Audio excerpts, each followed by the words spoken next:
Today, I'm going to share the story of a couple who seemed perfect to everyone. But behind closed doors, their life was falling apart. This is a story about hidden emotions, unspoken pain, and broken connections. And yes, this is the second story in my Real Stories of Hidden Pain series. It might touch you even more than the first one. From the outside, everyone believed Ethan and Maya were the kind of couple people prayed to become. He was 32, calm, charming, successful. She was 29, creative, loving, always smiling. Their Instagram was full of sunny holidays, surprise dates, candlelit dinners, and relationship goals, captions that made everyone envy them. But behind the closed door of apartment 4B in Birmingham, a different story was unfolding. A story no one posted. A story no one liked. A story no one shared.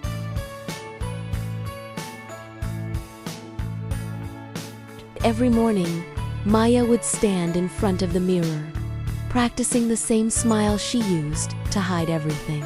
She wasn't smiling because she was happy. She was smiling because she didn't want anyone to ask, "What's wrong?"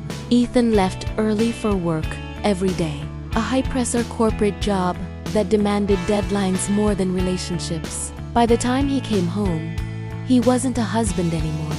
He was a tired employee who had nothing left to give. Maya tried. "Ethan, can we eat together tonight? Let's watch a movie. Can we talk?"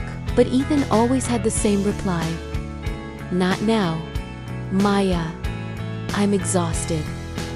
And exhaustion slowly became distance. Distance became silence. And silence became something heavier than arguments. Something Maya felt crushing her every night. One evening, Ethan came home late again. Maya had cooked his favorite dinner.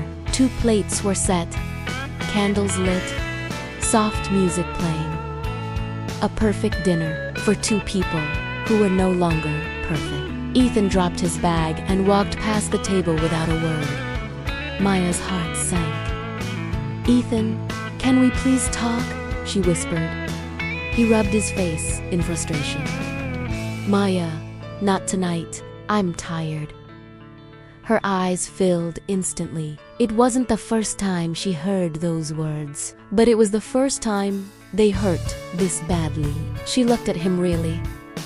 Looked and said, "Do you even see me anymore?" Ethan froze. Her voice wasn't angry, it was broken. She continued, tears running down her face.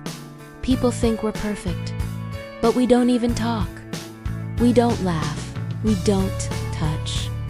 I go to sleep alone, even when you're right beside me. Tell me, Ethan, when did we stop being us?" The room went quiet, painfully quiet. Ethan had no answer, because deep down, he knew she was right. That night, Maya cried on the balcony, hugging her knees, wishing she knew how to save something she didn't break alone. And Ethan sat in the living room, staring at their wedding picture. In that picture, Maya's arms were wrapped around him. Her eyes sparkled. He looked like a man who promised everything. But somewhere along the way, work replaced love, emails replaced conversations, and being busy replaced being present. Ethan wiped his eyes, something he hadn't done in years. He whispered to himself, "What have I done?" The next morning, Maya woke up expecting the same silence, but something was different. Ethan was sitting on the edge of the bed, hands shaking slightly. "Maya," he said softly, "I'm sorry. I've been so focused on my job that I didn't see what it was doing to us, to you." Maya looked at him, confused, hurt, hopeful everything at once, he continued. I don't want to lose you. I don't want us to be a perfect picture with a broken story. For the first time in months, Maya felt his sincerity. That same week, Ethan reduced his work hours. He turned off his phone after 7 p.m.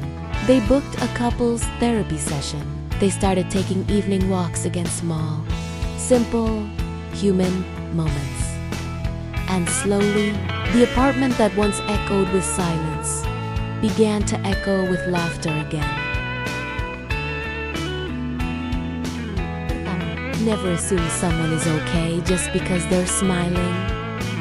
Smiles can hide storms. 2. A relationship doesn't break overnight. It breaks slowly, one ignored moment at a time.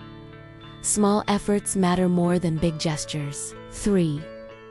Communication isn't optional, it's oxygen for love. Neglect kills more relationships than arguments. Keempat, love needs time, attention, and presence, no shortcuts. No job, no distraction, no excuse is worth losing the person who stands beside you.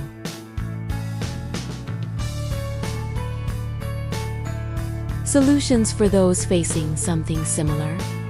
Talk before it's too late. Speak your truth, even if your voice shakes.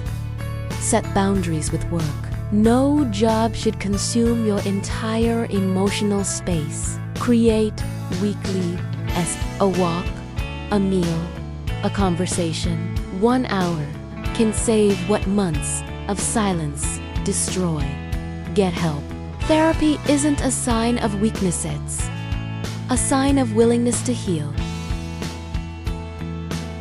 Do you know someone who looks perfect on the outside, but is falling apart inside?